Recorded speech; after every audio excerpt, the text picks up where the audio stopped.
the US doesn't do it and BRICS does it, well, that's where the US could get in trouble, because if Bitcoin becomes a means of exchange that's widely accepted and everybody's using it, and it becomes this natural reserve asset that people are looking for, that's anti-inflationary, while the Treasury is doing what we're watching is happening, people will start turning to Bitcoin. And I think they will start turning. And that's the event where you're talking about, well, that's when the dollar hyperinflates, because it's over. And it's not even the BRICS nations. It's just, that's it. That's hyper-Bitcoinization. The whole world. Forget about BRICS. That's the whole world. Brace yourselves, because we're diving into the spicy topic of how the BRICS nations and global de-dollarization might just turn up the heat on inflation and set the stage for a Bitcoin renaissance or hyper-Bitcoinization. You ready? Let's go! Welcome to Simply Bitcoin, the channel keeping you up to date with the peaceful revolution. I'm your host, Rustin. Now picture this. You're happily strolling down the street, minding your own business, when you see not people shoveling snow out of their driveways, but worthless fiat paper. Dollars, cuckbucks. Well, that's the kind of chaos we might witness if the BRICS nations, including Brazil, Russia, India, and China, and South Africa, along with the global move to de-dollarization, and all of them intensify their efforts towards de-dollarization. Now you may be wondering, what the heck is de-dollarization? It's kind of like when your ex gives you back all the hoodies you left at their place, except on a global scale. These countries want to reduce their reliance on the US dollar and international trade. It's a way of flexing their financial independence muscles and avoiding any potential economic bullies, and the great Lyn Alden breaks this down very well. Basically, that the treasury and the dollar market in general is a permissioned ledger. So it's a ledger that, you can be cut off from. Your assets can be unilaterally seized. And, obviously it's not done arbitrarily, but, most countries around the world have had periods of time over the past, say, 50 years where they've not been in the good graces of Washington for one way or another. The severity can obviously differ. Sometimes it's like an outright war. Other times it's just, various agreements. Maybe the Treasury doesn't want India doing business with Russia, and India says, well, we're going to do business with Russia. And so India is not in the bad graces of Washington, but it's not maybe not the best graces of Washington. So basically, a lot of countries are saying maybe we shouldn't have 100% of our reserves. Maybe we shouldn't have 80% of our reserves in dollars and treasuries, because a handful of people in DC can just snap their fingers and seize those funds, or prevent us from accessing that whole ledger and making payments in dollars. And so there's a push by some countries to diversify their reserves. So either a couple different types of fiat currencies, or gold, for example, and then also to diversify their payment systems. So instead of being so reliant on SWIFT and having so many payments basically go through New York, they want to have, bridges between central banks and things like that in order to facilitate more non-dollar trade, so that they can't have their payment systems shut off either. So both has protection for their savings and payments. On a permissioned ledger, they want to have basically an assortment of other payment and savings mechanisms to choose from.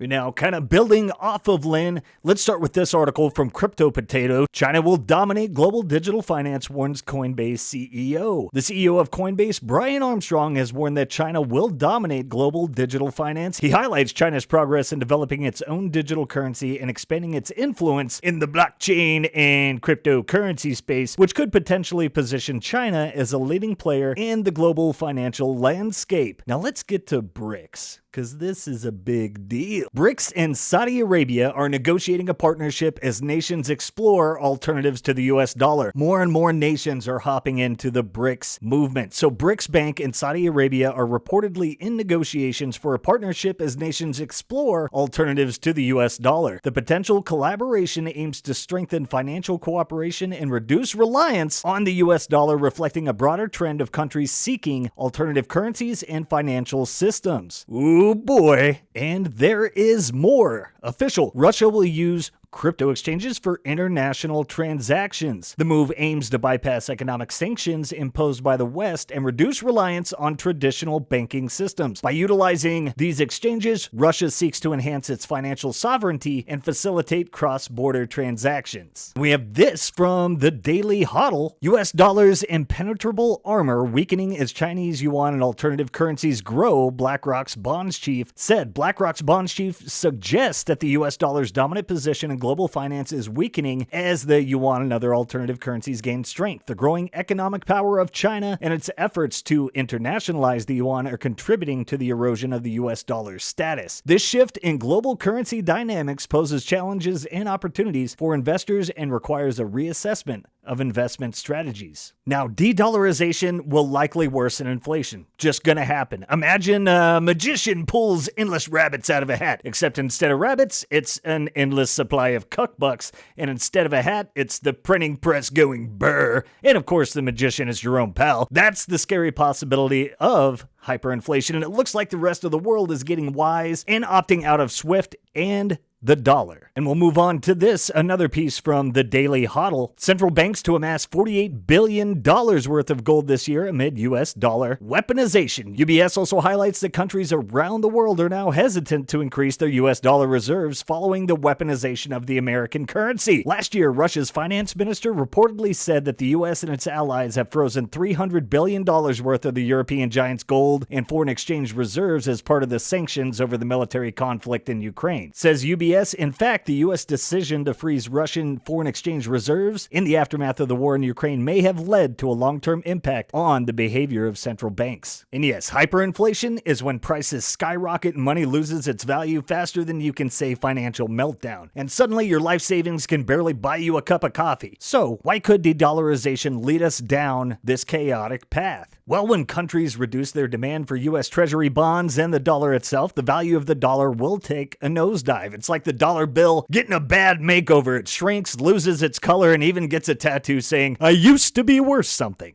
So what's the antidote to this financial insanity? Enter Bitcoin, the superhero, the ultimate rebel with a cause. People see it as a hedge against inflation. It's like a fashionable life jacket in a sea of sinking paper currencies. If inflation spins out of control, people may start flocking to Bitcoin faster than a grandma at a Black Friday sale. It could trigger what some may call a Bitcoin renaissance or a hyper-Bitcoinization. Suddenly, everyone's talking about Bitcoin, inflation, de-dollarization. It's like Bitcoin finally is becoming the cool kid at the party, stealing the spotlight from traditional currencies, states, politicians, and central planners. Bitcoin has the potential to address all these challenges and usher in a more inclusive and decentralized financial system. As we wrap up this roller coaster ride through de-dollarization, hyperinflation, and the potential Bitcoin renaissance, let's talk about the United States, the land of opportunity, innovation, and a whole lot of dollars. As you can see from Kim.com, all the surplus of the U.S. government in the last 53 years would not pay for a single year of interest on government debt. The U.S. has been bankrupt for a while. Money printing was the remedy. It's coming to an end when de-dollarization by BRICS Plus reduces USD trade by just 20%. It's game over. Go ahead and get an eye at this chart as we roll through here. The U.S. can either adapt to the changing global financial landscape or risk facing a fate similar to the infamous Weimar Republic of the 1920s. Oh yes, the Weimar Republic, known for its wild inflation where you'd need a wheelbarrow full of cash to buy a loaf of bread. Talk about a recipe for financial disaster. So why should the U.S. consider embracing Bitcoin amidst this global de-dollarization frenzy? By embracing Bitcoin, the U.S. could potentially avoid falling into a financial calamity. I think it's about time Uncle Sam swapped out that stack of green paper for a shiny new Bitcoin wallet, exclaiming out with the old and with this future of freedom. Bitcoin's decentralized nature and limited supply make it a potential safeguard against hyperinflation and corrupt governments, shielding individuals from the stormy winds of financial chaos. Let's not forget that embracing Bitcoin won't be all smooth sailing. There will be hurdles to overcome, just like in a quirky obstacle course. Regulatory frameworks, tech advancements,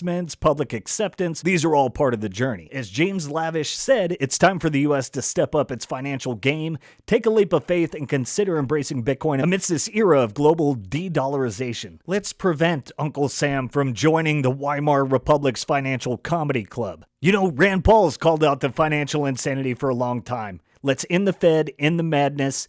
Thanks for tuning in. Like, subscribe, and share our content.